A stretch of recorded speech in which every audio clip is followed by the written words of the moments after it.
You are listening to GHP Radio, powered by iTrackRadio.com, your independent music source. Fresh, new music, right here on the all-new GHP Radio, your new independent music source.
your mind can't conceive.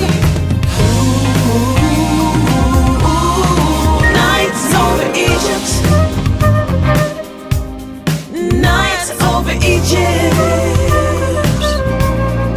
Nights over Egypt. Incense and myrrh and girls that swirl to the music. Nights over Egypt.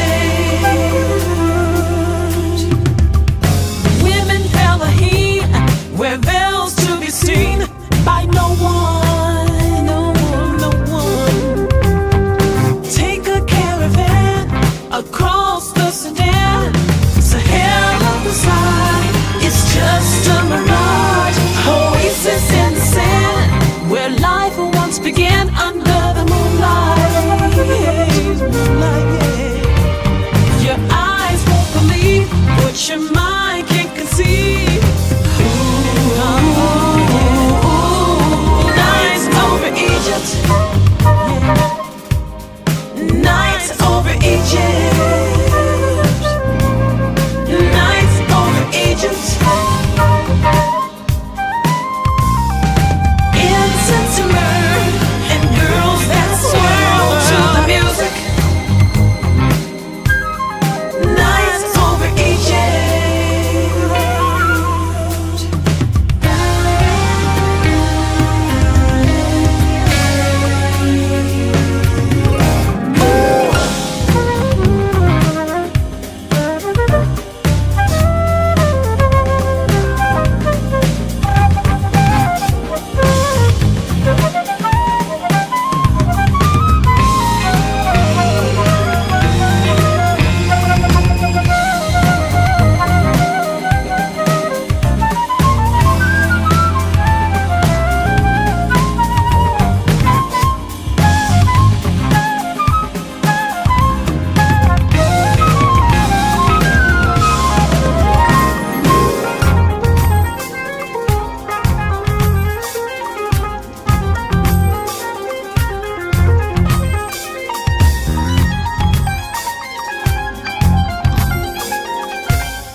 my baby smiles at me, he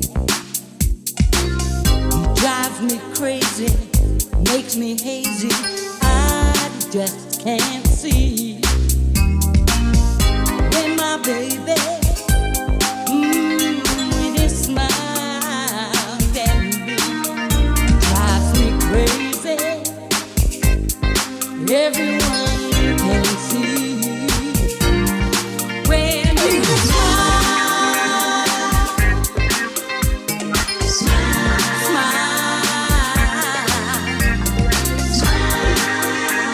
smile, smile for me. When you smile, smile,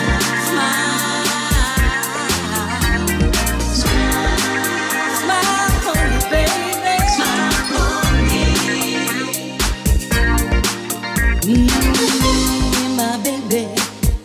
When my baby looks my way, it brings the sun out, always seems to brighten up my day. When my baby, when he smiles at me, drives me crazy. Everyone can see when you smile, smile, when you smile, smile for me. When you smile for me. Smile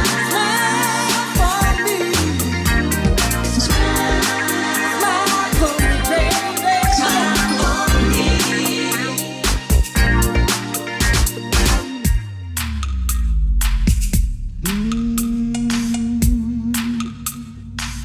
Smile for me.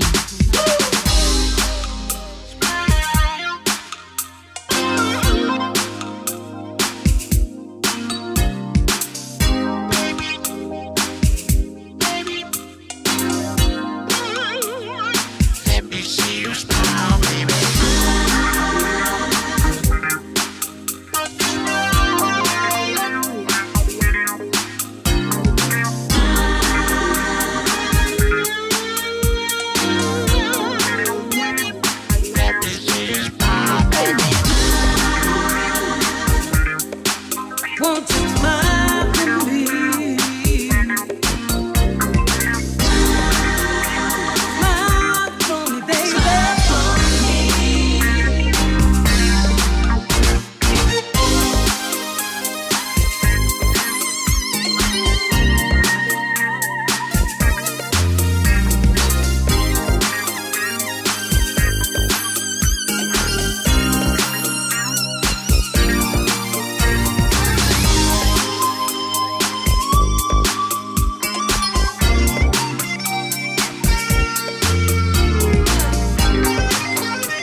Everybody knows there's something in the way we shine. We make it look easy, the whole world could fade away. We still live every day in the light and never pay it no mind. Ever since I saw your smile, I knew you were the one to get me to stay a while. Let a little fire grow and never put it out, like sunlight shining through the clouds and the rain. It's getting brighter every day. You know it's true. I'ma love you forever, and that's no lie. Nothing shines so bright like we do. Loving you's easy and loving you ain't no lie. Love the way you match my fly, gliding on a cloud. And now that we're down for life, nothing fits the way we do. I know you tried it out. No one else can hold you down like I do.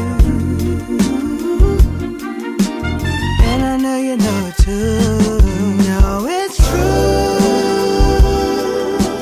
I'ma love you forever, and that's no lie. Nothing shines so bright like we do. Loving you's easy and loving you ain't no lie.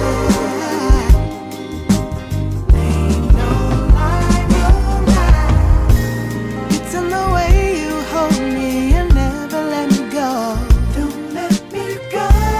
I can't see myself with no one else. With no one If loving you is wrong, I don't wanna be right, baby. It's you. It's you. You know it's true. You know it's true. I'ma love you forever, and that's no lie. And nothing shines so bright. Yeah. Loving you's easy, loving you ain't no lie. Ain't no lie, lie. Ooh, yeah. I'ma love you forever, and that's no lie. No lie. Oh, like we do. Loving you's easy, loving you ain't no lie. Forever and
let down my guard for tonight.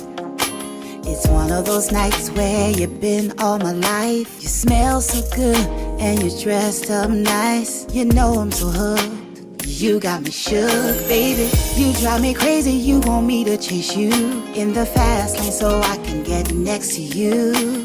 Through stormy weather and rain, you remain in my brain. To be with you, I'll do anything.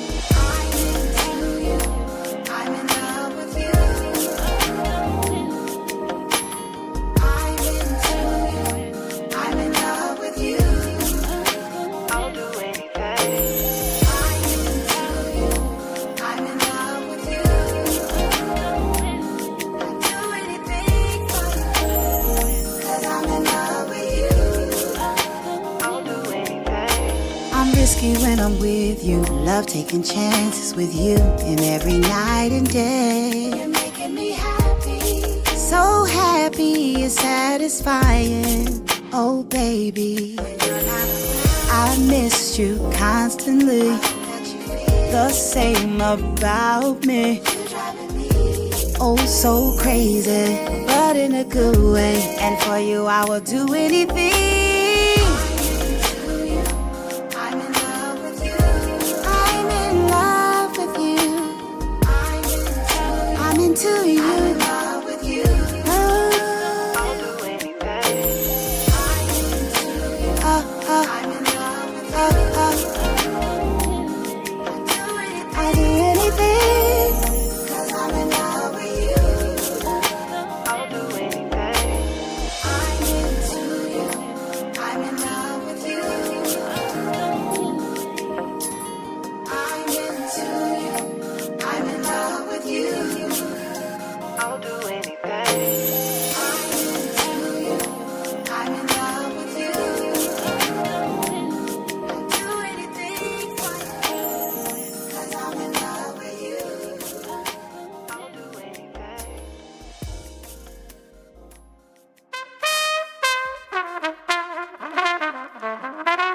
Yo, what's up? This is Johnny B, and it gives me great pleasure to be doing this track with one of my biggest influences, a young man from Jamaica, Queens, New York. His name is Mr. Tom Brown.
Break it down.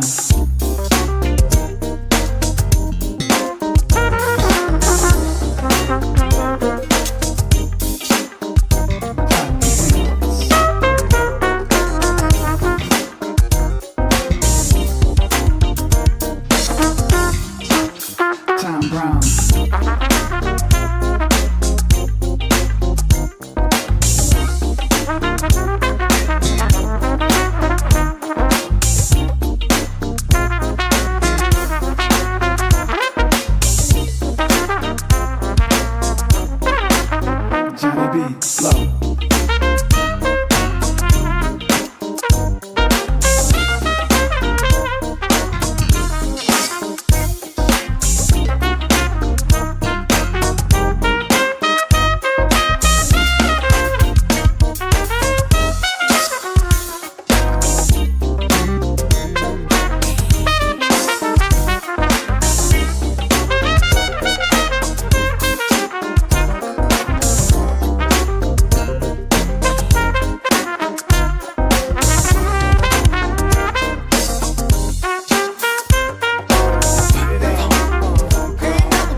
but the phone.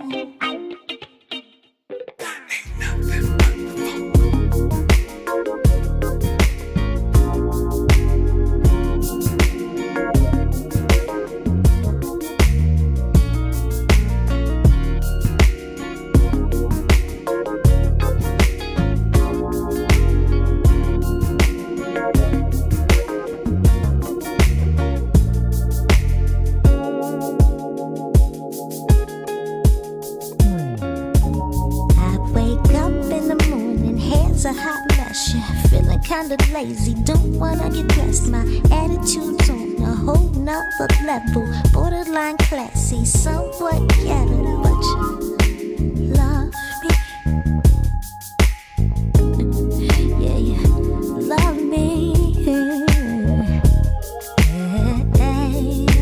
I know I drive you crazy, crazy. But you love me anyway, love me anyway.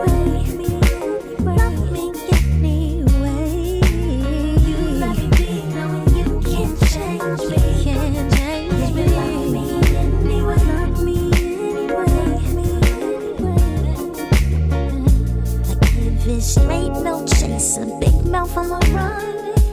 I'm not the one you don't want. Do what I want, you can't hold me. It's nothing but love if you know me. I'm hard to handle, but I'm worth it, yeah. Gave you my heart, but you earned it.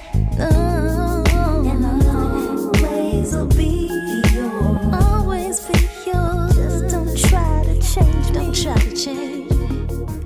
Crazy.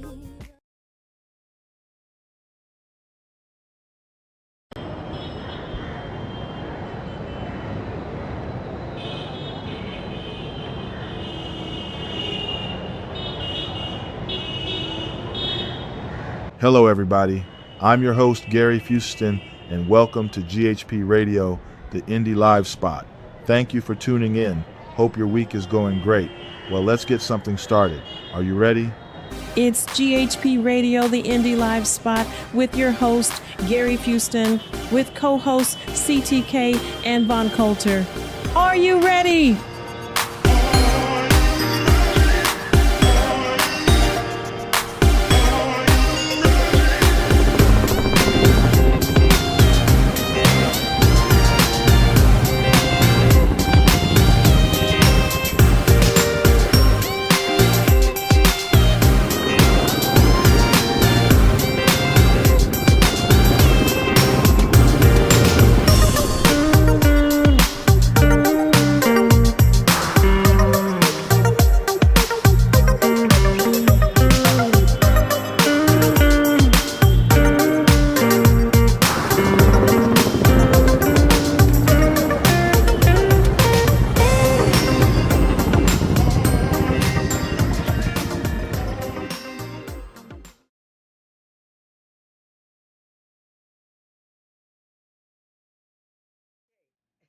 Oh, here you go. All right. All right, ladies and gentlemen, welcome to the Indie Live Spot. We're very excited today. We are here, another edition, and very excited today because we have a wonderful guest, and I can't wait for you all to hear her story, and I just want everybody to help me welcome Miss Shelly Clark here. Welcome to the Hey! Welcome. Yes. Thank you.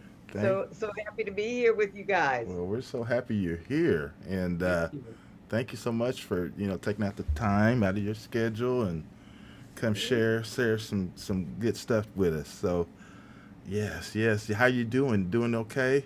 It's a little hot here. Where are you guys? This is LA. Yeah, I'm in Oklahoma City, and it's really hot here too. Of course, we're getting a I'm little in bit San of relief. Diego. Mm-hmm. San Diego. Okay. Mm-hmm. Got a freeze up going on there. Yep. It's all right though. A little heat never hurt anybody. Yeah. I'm in San Diego. I had a little freeze up there. Okay. But I'm just down the hill from you, dear. Okay. Mm-hmm. Yeah, and so and of course our other co-host, he's been having some issues with his technical stuff, so he won't be here today with us. But Okay. that's Vaughn, and everything. But yeah, Shelly. So we're very excited about you being here today, and Thank you. And you yeah. said I was on here with the other girls, the honeycomb, Yeah, yeah. It's been Yeah, about yeah. You brought the a honeys. year ago. a year ago. Okay. Yeah, yeah. And it was nice meeting those two ladies too that sing with you now. And They're great girls. They're both Aries, and I'm a Leo, so okay. you know we Go burn it up on Leos. stage. Mm-hmm. And Go for the and Leos. happy belated birthday to you. Thank And you. Yes. yes, Thank you. yes. And I understand Verdine, his birthday is in the same. Y'all both Leos. Yes, yes. You Oh, know that's a strange week all right. because it's on the 25th, and I'm on the 27th, and we only have one day of respite in between. But he'll call and go, "Well, I survived. Now it's your turn." I I'm like a that. Leo too. I'm on August 18th actually. Oh, you're a real Leo, right? In August, he's a triple Leo, to be Uh-huh. honest. That that's every house, every moon, everything. So people Wow. ask me, "Wow, how do you guys get along? Do you ever fight?" And I always say, "Yeah, over the mirror." Oh, the mirror, huh? That's nice. That's nice. Now, so let's kind of go back because I wanted to catch up on some of Okay, your your background history before the the original honeycomb started. right, Because of course, because from my understanding, the honeycomb when you did get together, you guys were actually one of the first acts on Soul Train, if it, right.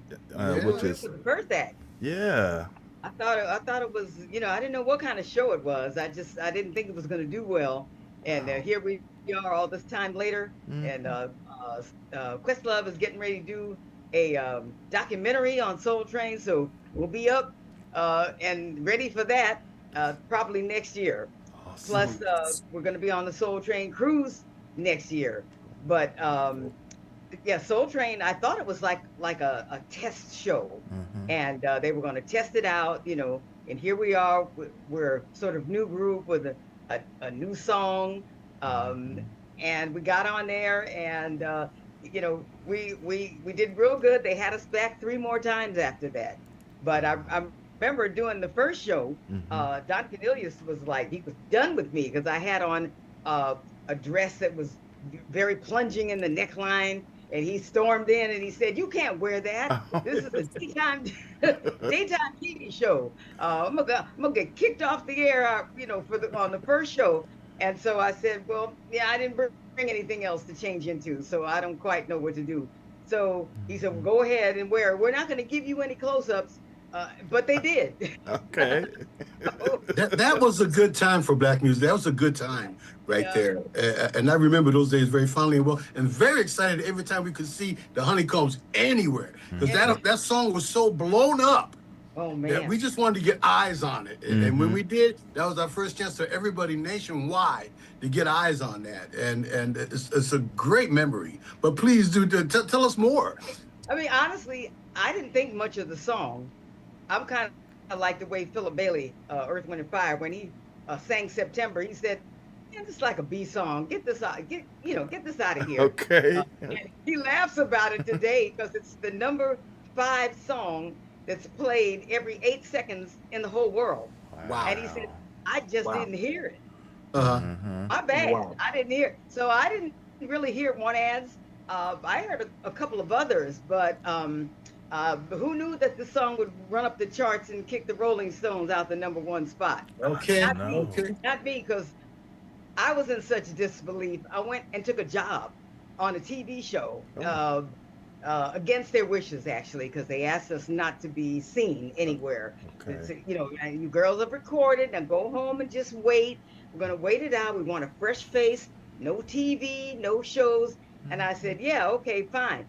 I got bills. So Hey. I got on the Jim Neighbors Variety Hour, and I was on there, I want to say 3 months when I got that call from Edward and said, "The record went to number 1. I told you, get off that damn show." And thought to myself, I can't. I'm double signed. I was signed as a honeycomb and signed to Columbia. I guess it was CBS at that time, network. And so they said, well, we're not going to let you go unless you replace yourself, the TV show. And I said, oh my God. So I started auditioning girls back to back to back. They finally accepted I stole somebody from the Raylettes. So they took Alex Brown, thank God, because I thought they were never going to let me go. So if you don't know about Alex Brown, you got to Google her. She was a phenomenon, and and cute, and the whole 9 yards. So they took her, and so I could leave, and I went back to Detroit. Wow. I have a question real quick for you. Okay. How the heck did you get on the Gomer Pyle Jim Neighbors show? Yes. I remember that show. I know. That's what I was just gonna say. Very funny. And I watched a lot of episodes of that. Please tell me, what did you do on it, and how did you end up getting a job? But nobody with Gomer? knew. No one knew that he could sing like that. First of all, wow, yeah. and he came straight from Gomer Pyle. I guess they said that voice. Because he was doing opera, he was doing all kinds of stuff. Wow. And I remember going through 5 auditions. They could only take one black girl. They had 3 white girls. They could only take one black. And I had to dance. I had to sing. I had to sight read. I had to do memory note retention. I had to do so many auditions that I said, wow, this is really intense. But everybody got the same song. You are my sunshine, my only sunshine. And what you did with that song would set you apart from what everybody else was doing. So you had to come. So I came with a different flair. I was an Ikette. So I threw some Tina Turner moves in there while I was singing. Okay. And I was with Little Richard. So I was prepared. Wow. So I was one of 4 singers. We were called the Neighbors Kids, meaning the Jim Neighbors Kids. And so many reasons why I admire Jim Neighbors. He was so kind. He was gay, and he was Yeah, of course, yeah. the first to come out with a beautiful black boyfriend. And he was there at every rehearsal, every taping, and I think they lived together. I mean, just phenomenal stuff, because at that time, it wasn't popular. Yeah. Dusty Springfield, she was gay, had a wife on the road with her all the time. I was like, I'm in awe. We were all sort of like, well, what's going to happen now? Nothing. Time actually caught up to them. Yeah. They first of their kind to put it all out there and not give a damn. So, So Jim was just basically also a very nice person. Very nice. Did you have a chance to also work with Paul Lynn? Paul Lynn, no. He is hilarious, by the way. Because I know he was on there a lot sometimes. He used to be on there quite often. Funny guy. I was happy staying on that show. I could have done that and not been a honeycomb. I was unsure of what that really meant. I know it meant travel and recording and this and that, but at the same time, I was stationed in LA, and we were doing like 2 rehearsals a week, and camera block, and then the show. And it was like so much money coming in. I said, well, I could do this. Yeah. I think the show lasted like, I want to say 3 years, and eventually he took it on the road. So what happened was I got my brother on the show, and Alex, and I exited and went back to be a honeycomb. But I was against being a honeycomb in the very beginning. I just didn't want to be in a group. So when Edward Holland, saw us on that TV show, Andy Williams, and he said, "Oh wow, what a great look, what a great sound! I want to get you girls to come to Detroit so I can sign you." So the other 2 left, and I went to Europe. And I said, "No, you guys come from Barry Gordy School, which it may not mean a lot for the artists. It's a lot for the writers and the producers, but it may not mean a lot to the artists." So I left. So they kept calling me around the clock.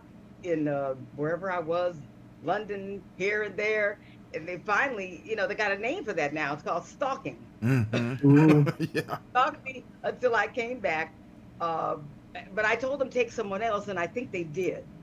I said, take another girl. Go ahead. I don't want to stop you girls from signing. Being Mm. famous.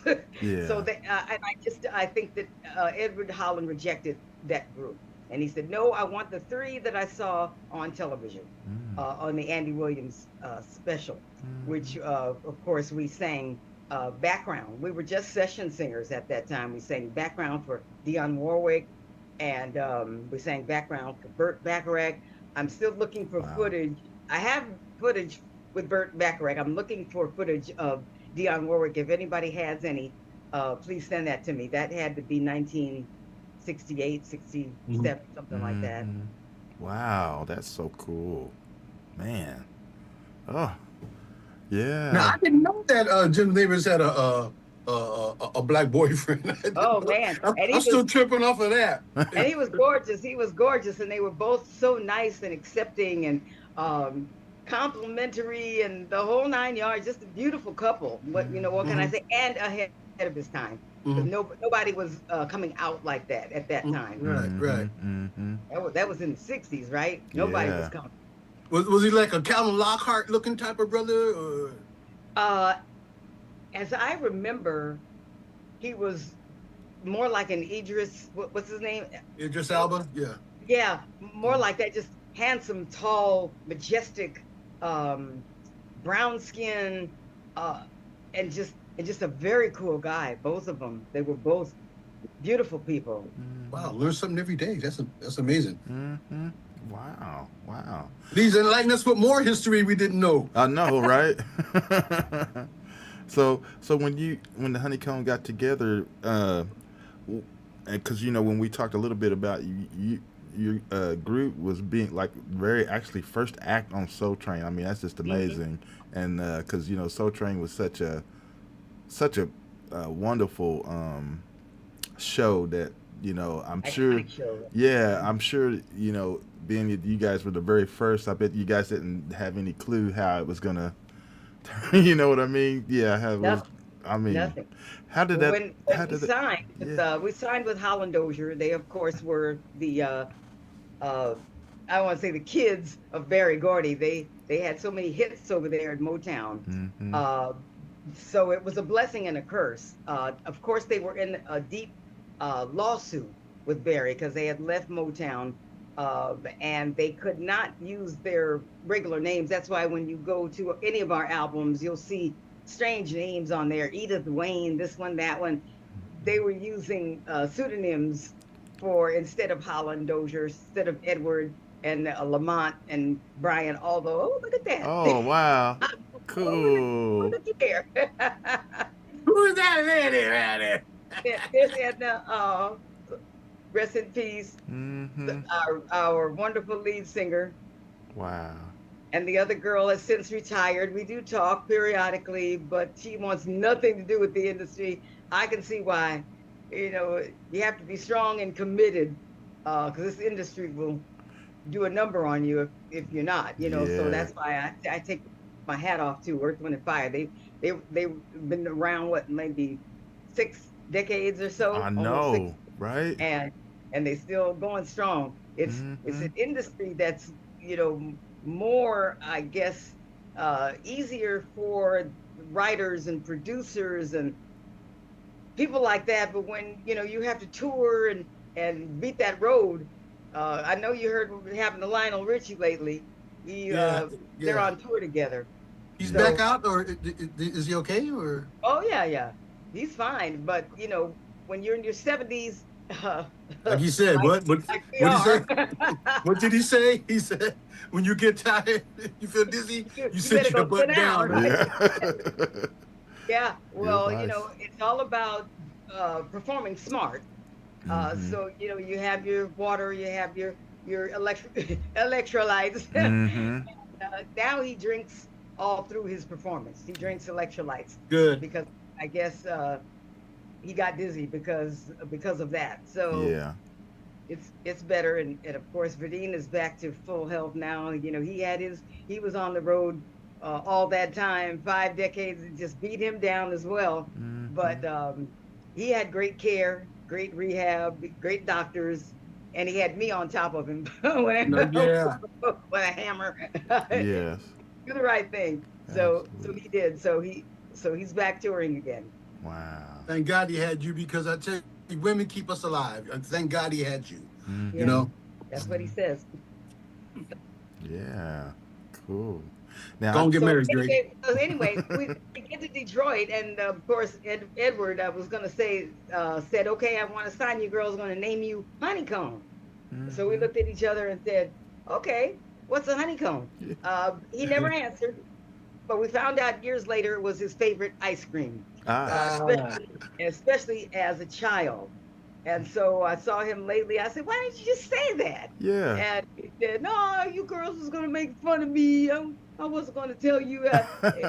Three and four. It was all their favorite ice cream, and I guess it was something in Detroit, because I'm not sure if I've ever had that flavor. I don't know.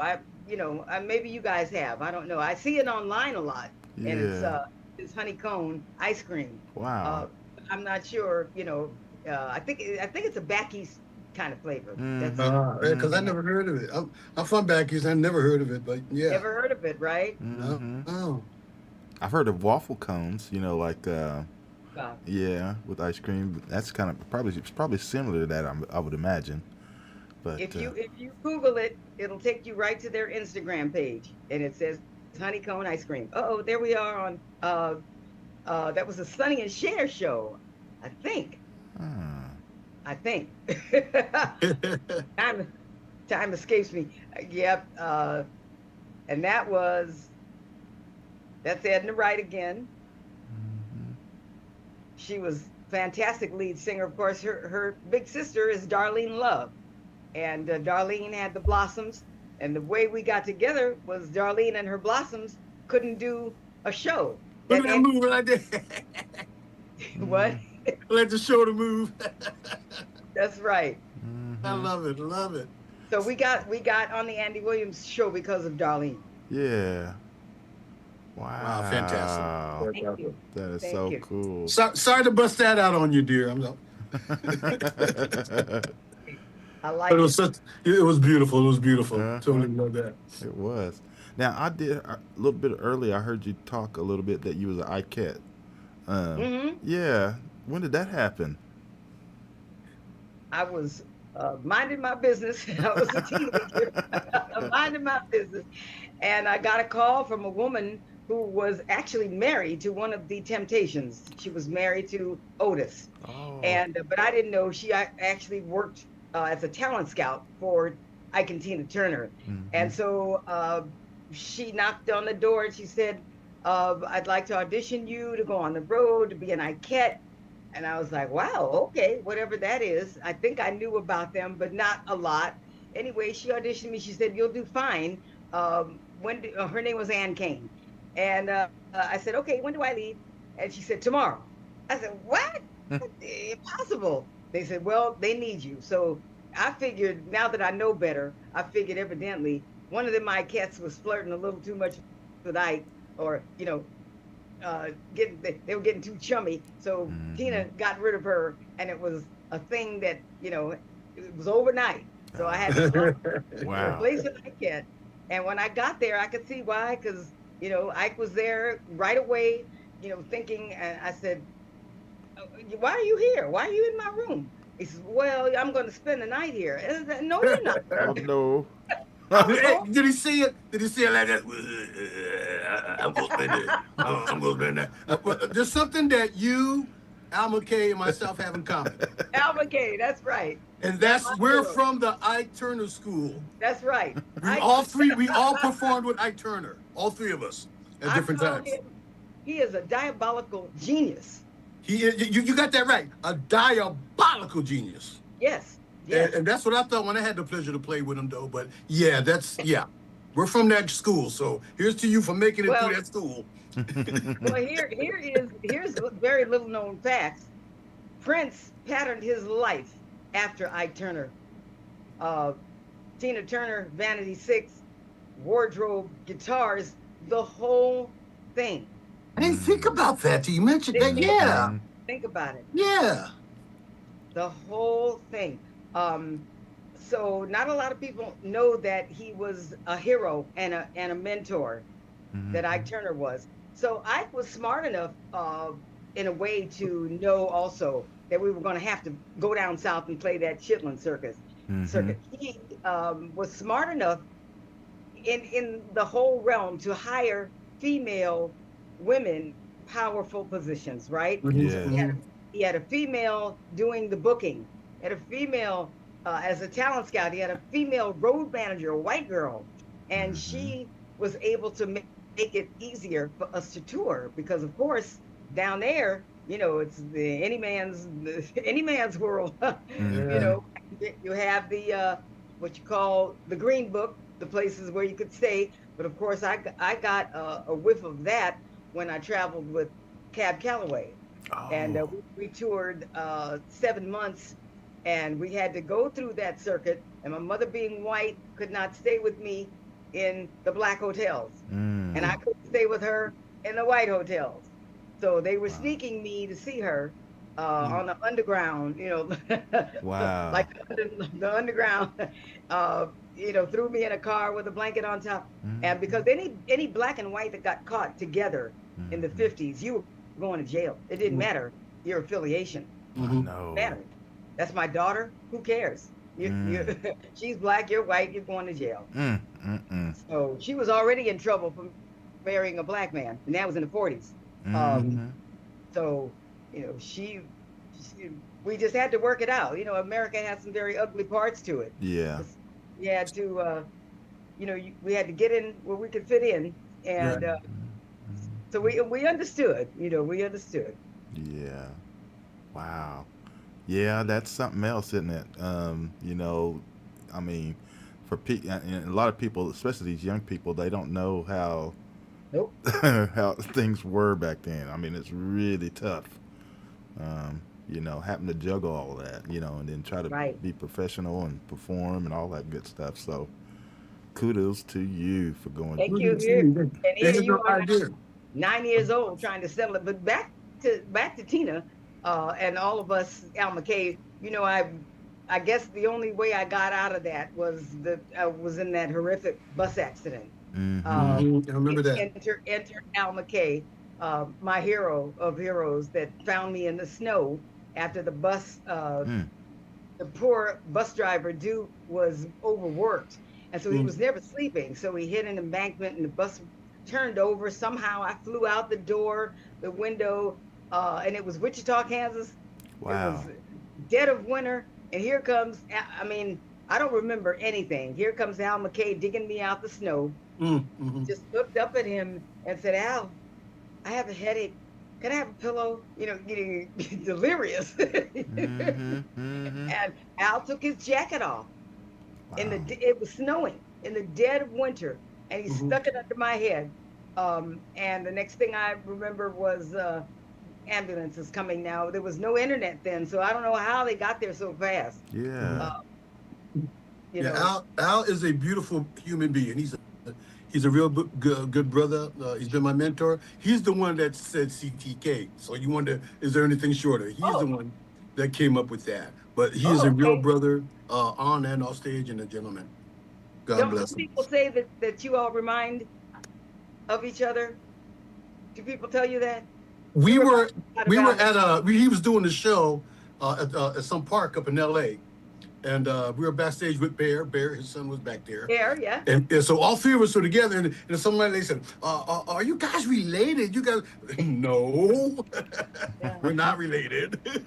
But no, someone has mentioned that. But he's a great brother, and hats off to you, Al. You never know when Al is watching. I'll be around.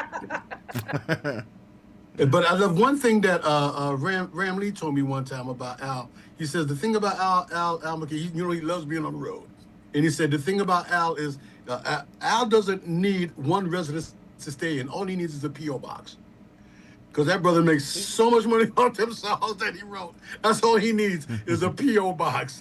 A P.O. box, right? That's it. Well, I remember doing the Soul Train cruise with his group, the All Star Okay, experience, yeah. Experience. And after our show, they gave us the highest compliment. They said, "You know what? You girls don't perform like ladies. You perform like men." Yeah. That's right. That's right. I can dig it. I can relate. I can dig it.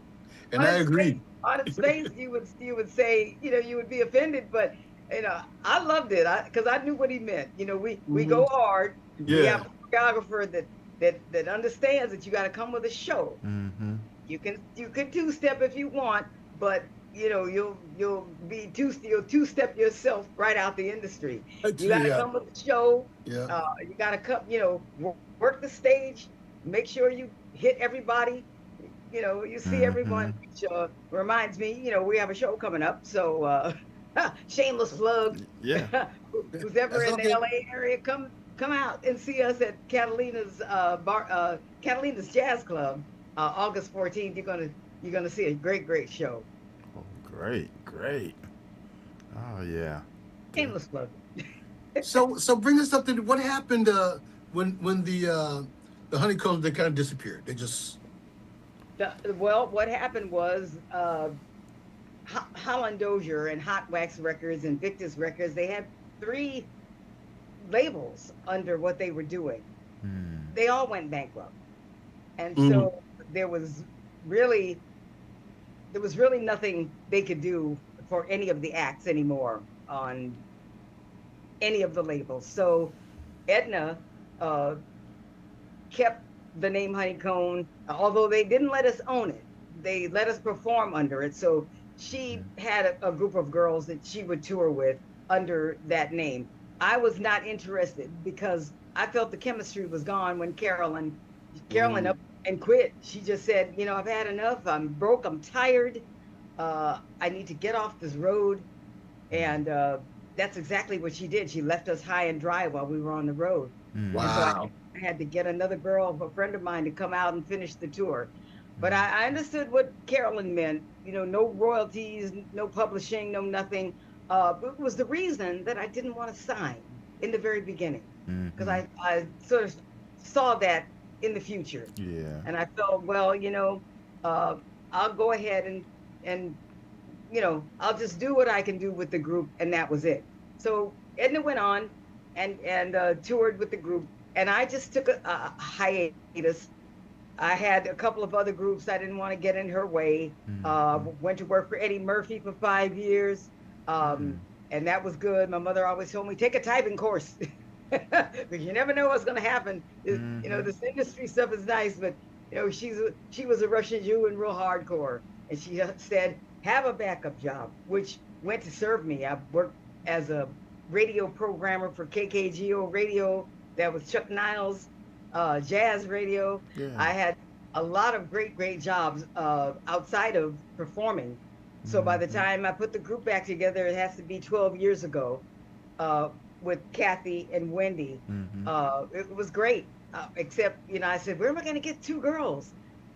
So I prayed a whole lot. God, if you want to hear this music and you want this music to come back, because Edna had, she had passed away.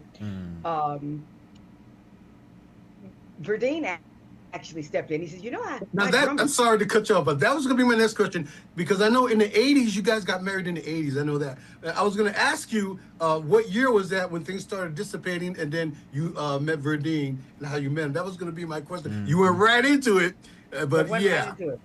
So we married 1980, New Year's Eve night. I figured that was a night you're going to have to celebrate whether you want to or not. So I wasn't sure everybody felt about me. I was older. I was 5 years older, and so forth. And so it turned out fine.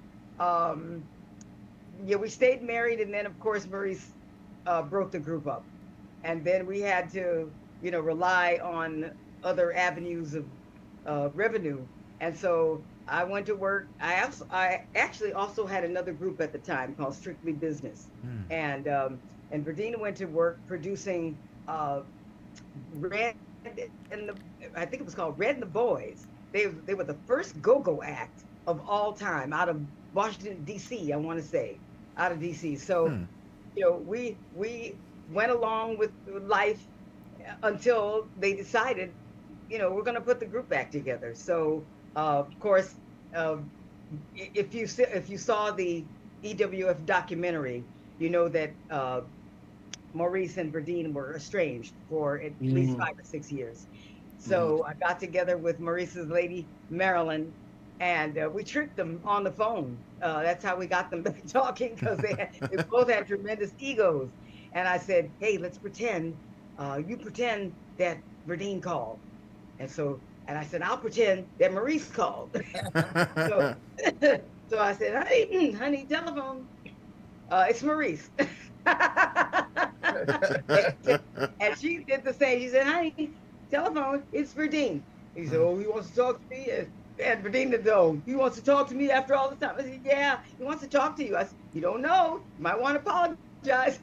Well, I know that Al McKay was booking bands and musicians for different projects at that time. And when that did happen, Earth, Wind & Fire, except Maurice White, them guys became the all-stars and started playing up in LA and Hollywood a lot, right? And a lot of people don't probably know this, though, but also when the group Pockets was being formed, I know Verdine and Philip had a lot to do with that. And even some of the horn players from Earth, Wind & Fire did horns on that, if you guys remember the Pockets. The Pockets. Pockets, Come and Go With Me. Mm-hmm. Yeah. Hey, that's probably one of my favorite go-to for exercising, cleaning up. that record is amazing. Their album was good. Yes. But Verdine did really, really good with them, I think. Mm-hmm. And he also had that female group, Stargard.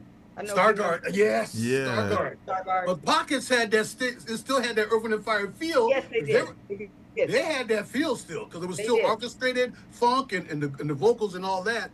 The horns, they had the whole package as well. But yeah, if you ask me, I think that was a precursor to when LTD came out, because then LTD started playing that similar style. Yes. Mm-hmm. Yeah. And Jeffrey Osborne was kind of singing a little bit like the way the lead singer in Pockets was singing. Right. And I still talk to some of those guys too. They're still around. They're great. Gary Granger and some of them. Yeah, Gary Granger. They're still around. Wow. So, and also Afterbach. You remember them? Yes. Those guys came to my house every night for dinner. There was so many groups that they worked with behind the scenes during that hiatus, and that's when Maurice said, "Hey, look, I better get these people back, because they're jamming and still doing." That's what I know. That's what happened, well, but Maurice tried. He tried to do a record that didn't work. Yeah. He tried that single "Stand By Me." I always thought. Oh yeah.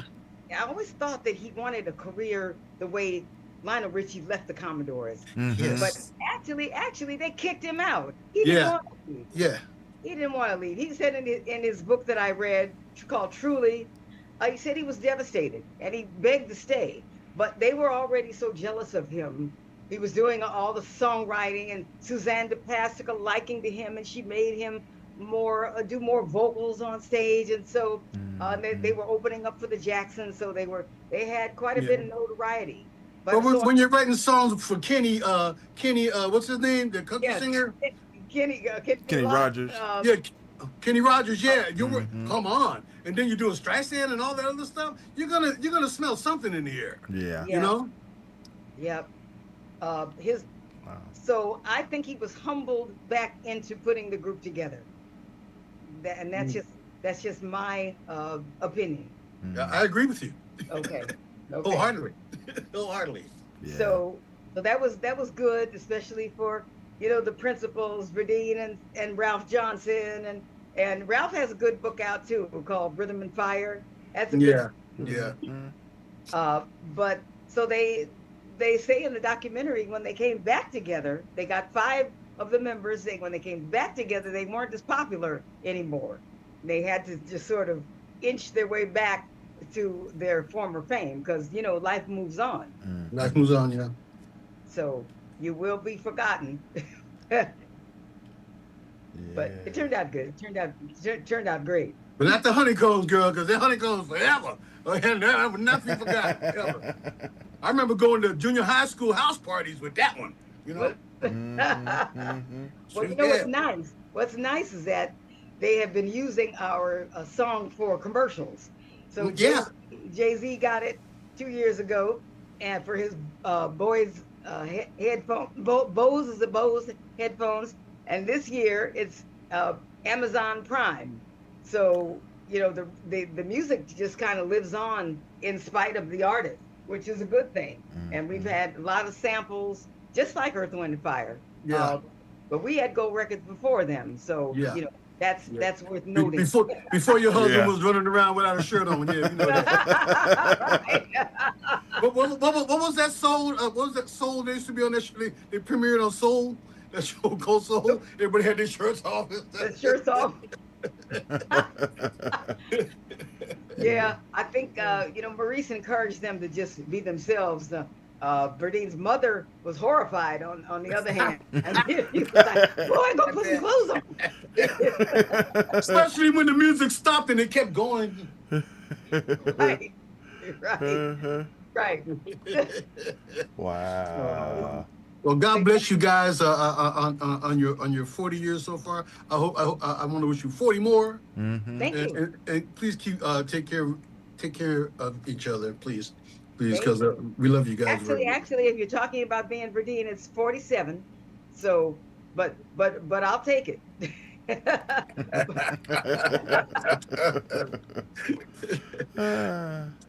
Seemed like I heard something in the story too.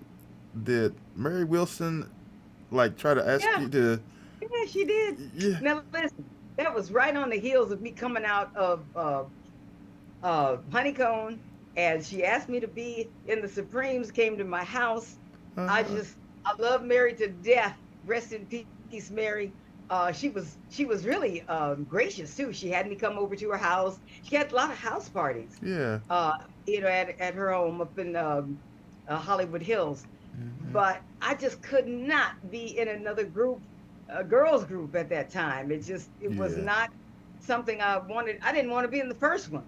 So, you know, I didn't want to be in anything I had no control over. And that's what I like now, is that we all, myself, the two girls, we have control over, you know, the clothes we wear, the songs that we record, the venues that we perform in. That control means everything, because when you go into it in the 70s, nobody had control over anything. And I think that's one of the reasons why Carolyn quit. She's a great songwriter. You know, she went on to perform with Seals and Croft, and she did a lot of their songwriting and all of their backgrounds. So now I thank God that the industry has changed and given the artists more flexibility and more control over their day-to-day, you know, performances and what they wear and what they do. And what a blessing that the industry took a big turn. Major turn, yeah. Absolutely, because creativity is such an important thing to an artist, you know. I tell you. I tell you. Wow. Very key, very extremely key. Yes, it is. Yes, it is. So as I said, I believe it was the lack of control was one of the reasons why we lost Carolyn. We lost her early on. She has since retired. She doesn't want to hear about the industry unless it's, you know, some sort of gossip. But it's like, don't invite me back.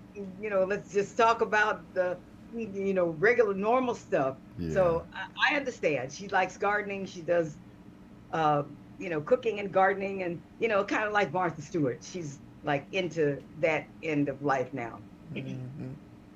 Yeah. Wow. What do you like to do during your downtime?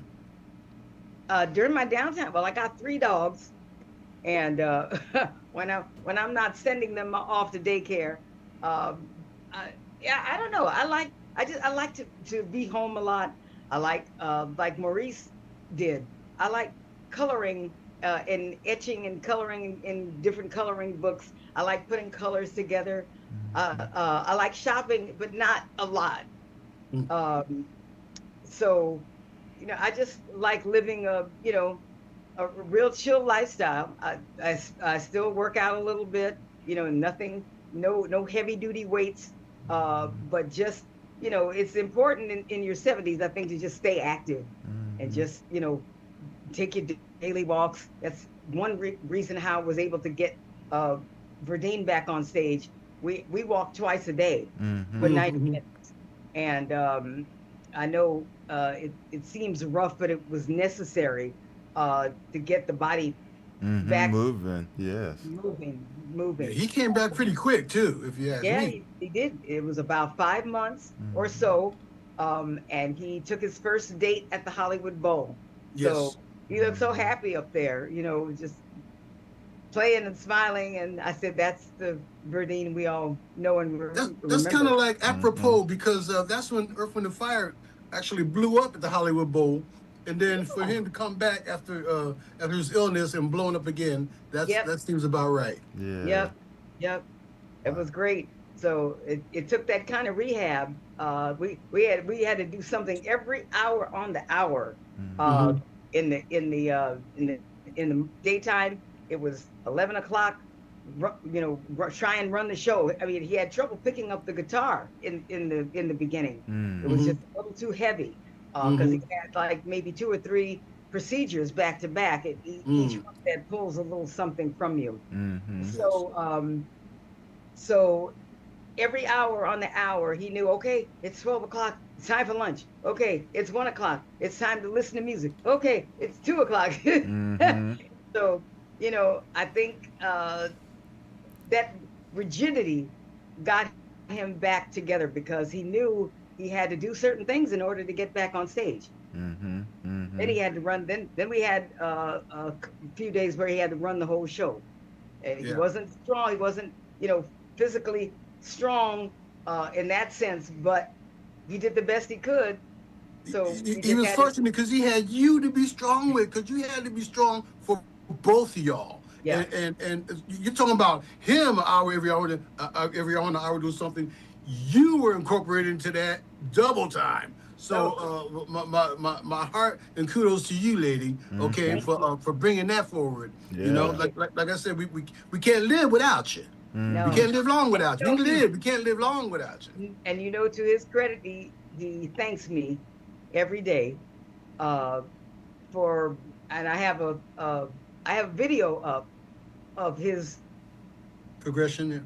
It's called "Love Brought Me Back" because I was on him. I was put him in Shelly Clark boot camp. There you go. That's right. But it was necessary, and all you have to do is Google Verdine White recovery. Okay. I will definitely do that. Most definitely. And you will see the progression, the transition of being almost pretty much bedridden to where he is now. Wow. Did you have to do a lot of fussing on him? Did you have to fuss with him a lot? Oh, always. Now you get up in there, you pick that bass up. Did you fuss? Always. I know you fussed on him. And first he would fight, and then he would say, "Okay, I'll do it. Got it." Yeah. But your first thing is to relent a little bit because you're not used to it. Yeah. So, but he did it. He got it together. Wow, that's awesome. Well, great job to both of y'all. Yeah. Great job. Thank you. No doubt about it. Dang. So what's next for the Honeycombs? I know you're going to be at Catalina Jazz Club. Okay. And how long is your show? What are you going to be performing in that show? And we're doing a 90-minute set. We're doing tributes to the legends. Of course, got tributes to Tina Turner. That's my girl. And tributes to Tina Marie and some of the legends of the 60s. We have Martha Reeves and the Vandellas. As a matter of fact, off the record, we have Mickey Stevenson, who wrote Dancing in the Street. He's going to come up and do the song with us. Oh, cool. Yay. Don't tell anybody. It's supposed to be a surprise. All right. We have several tributes going on. Of course, all the Honeycomb hits. And then, of course, September, we're doing that week in Cabo San Lucas with the Super Legends Cruise with Charlie Wilson and Morris Day and the Time and the OJs and, you know, a couple other great artists. And, of course, next year, we're going to be on the Soul Train Cruise. I don't know who's on it with us yet, but we'll find out. Now, see, that was almost 3 scares. Charlie Wilson, Verdine, and Lionel Richie. That was like 3 scares in a row. Yes, in a row. And when I saw Charlie on stage, and he was actually being held up by one of his singers. Yeah. But his voice hasn't gone anywhere. It's just the ability to work the stage the way he used to. So I believe he had the 3 strokes, which he talks about back to back. But then in his case, I think he had to learn to walk all over again. So you talk about intense rehab. And from what I understand now, he's performing and doing well. Of course, you know, seated most of the time, but I believe by the cruise, it will be probably the same thing. He'll be seated, but still able to sing those songs that people love. His fans don't care if he's seated they don't care. or kicking back or reclining. That's right. Just like the Honeycombs or for anybody else. We just love them. You know, these are our heroes. You know, they had asked Verdine to play sitting down, and of course I know that gonna work. No, he refused. He said, "No, that's not me. I got to either get it all the way back, or there was no or. Wait for me to get it all the way back." There you go. He had to pass on Japan. He had to pass on a couple of other important dates. He had to pass on Sabrina Carpenter. So he passed on a lot of very important days, but by the time he came back, he was wonderful. And of course, they're going to be here in LA August the 9th. So their concert is before ours at the Intuit Dome, where it's got to be a 25,000 seater. You said 4 hours? No, I said when they come back. I said it's before ours. I thought you said 4 hours. No, their concert is on August 9th at the Intuit Dome. Okay. We're on the 14th. He'll be gone then. They'll be gone. Because usually we'll get on stage with us, and he'll do the finale, the closing numbers. But I can't wait. That's going to be a great show with Lionel Richie. He talks all about electrolytes while he's on stage. While he's drinking. Good message, though. We were backstage with him, and he was trying to school us on electrolytes. You know, electrolyte man now, right? Gotta do this, gotta do that. I don't think that he realized that Verdine had his own challenge went through at the time. So, but he does now. So he has a brand new respect. You know? Yes. Oh wow. A lot of stuff going on. Good Lord. Good Lord, a lot of stuff. And I know there's a lot more stories you need to tell us too. I know there's some back alley stuff and back alley deals. I know there's some hot chicken grease frying stuff going on that you're holding back on. But I know we're going to save that for another time because you know we're going to get you back. Yeah, I'm coming back for part 2. Yes. That'll be all the salacious stuff I left out of it. Salacious. That's right. And you can finish that story when I came into your room. I know you trimmed that down a lot. Hey, shut it down. and started packing. I bet he was like, move on over there, bitch. Oh no, I earned the nickname. He said, "Oh, he got mad." He said, "He's just a baby." Okay, you're just a baby. So that was my name throughout the whole tour. But didn't he talk like that, Shelly? Though didn't he talk like that?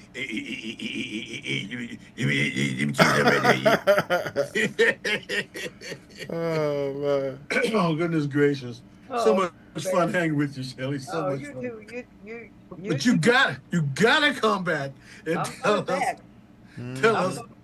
Because we got the stories for you. Yes, we want that chicken frying grease, poppins, great stuff.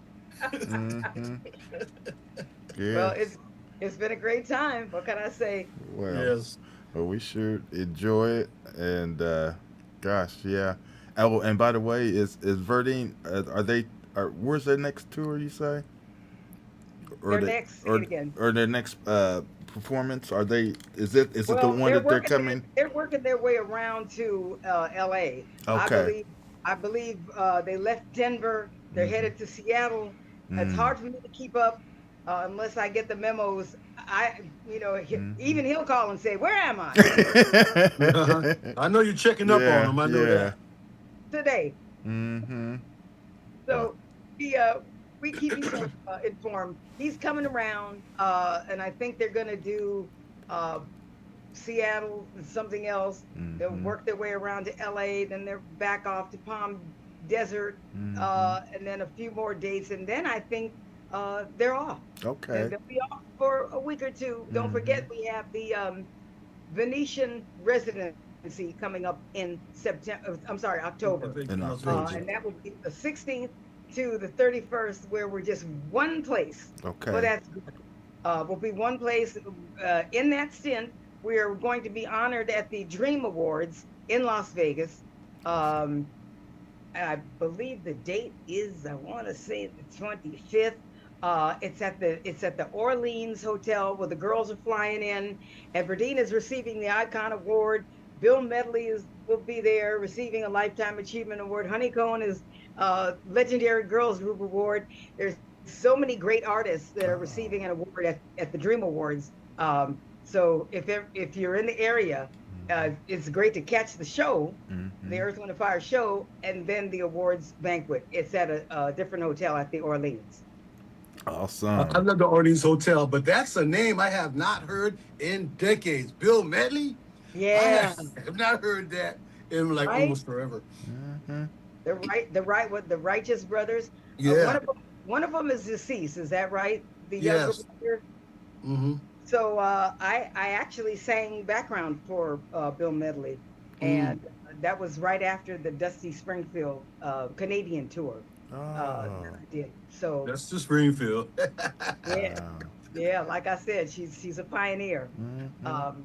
So yeah. So if you're in the area, try to catch both. We got the concert, and then we have concerts. It's nonstop, 16th through the 31st in Awesome. Vegas.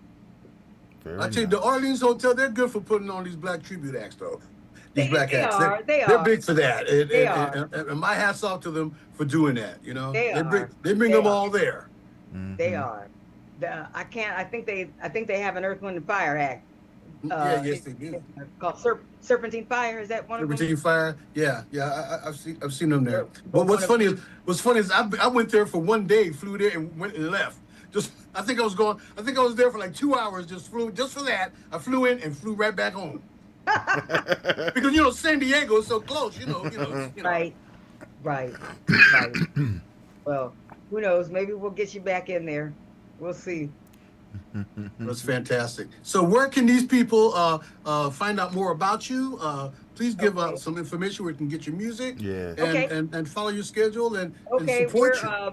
go to honeycomb.biz. It's real easy. And honeycomb.biz/EPK, electronic press kit, for those that don't know. So I have both sites up. I also have a third site called thehoneycomb.com.